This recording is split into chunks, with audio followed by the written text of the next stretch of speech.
Nesivas Shalom. The Nesivas Shalom was regal, was a big person.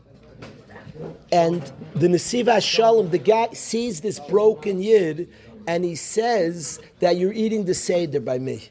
He said, okay, Seder. Came along with the Nesivas Shalom. And the Nesivas Shalom there was not a lot, he was in Eretz Yisrael, there was not a lot of money, there was not a lot, and the Nesivas Shalom he was setting up the Seder, he was setting up everything beautifully. They did not have a lot. It seems he had very little yayin for the whole family. It was like everything was like rationed, azay. There was not a lot of matzah for everybody. Have a kazayas. People had tiny kazayasim, zaydi like kazayasim.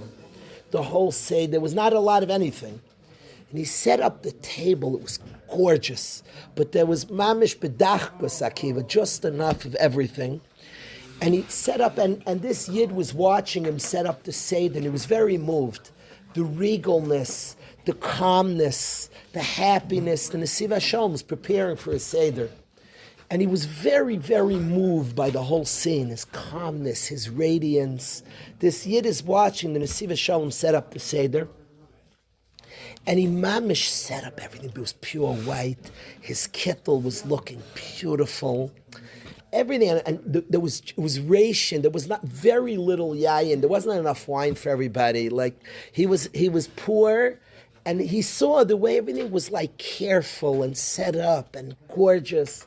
And he was getting like a lot, watching the achanos, the preparation of the Nesivas Shalom for the Seder.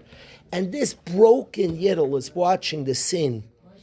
The table is set, it's a Leila Seder, it's beautiful, and the yayin is poured, and everything is like in order.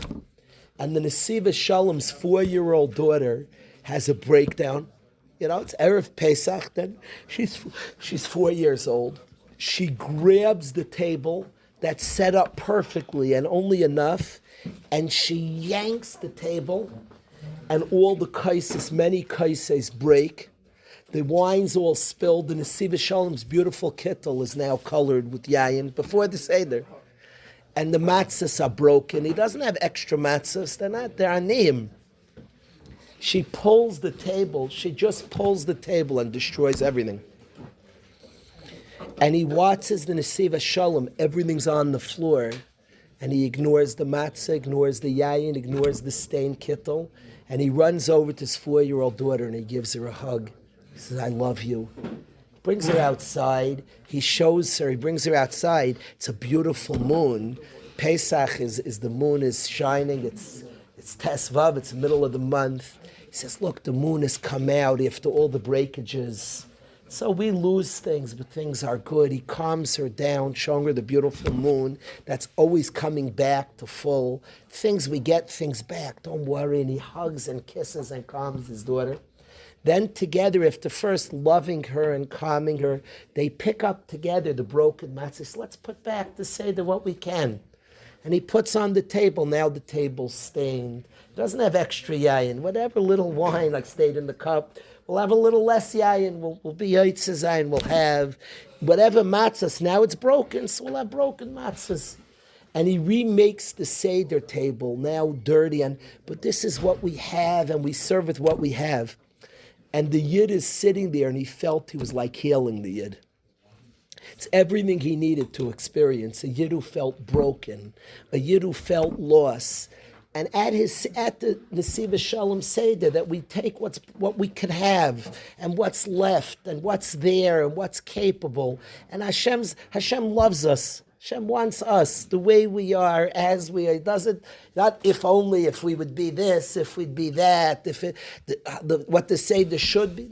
The Seder that is, the Yid who's serving, as he's serving, presently serving. The Yid described the tremendous amount of healing. It was what he needed.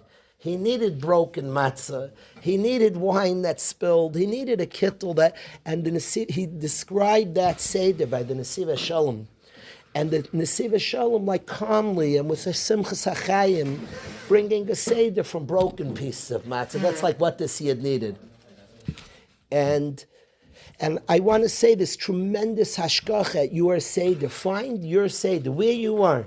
with the situations, the Seder's Lifnei Hashem, with what's going on, all the annoyances at your Seder that are going on. And from that space, only in that space, you'll talk to Hashem, you'll connect to Hashem.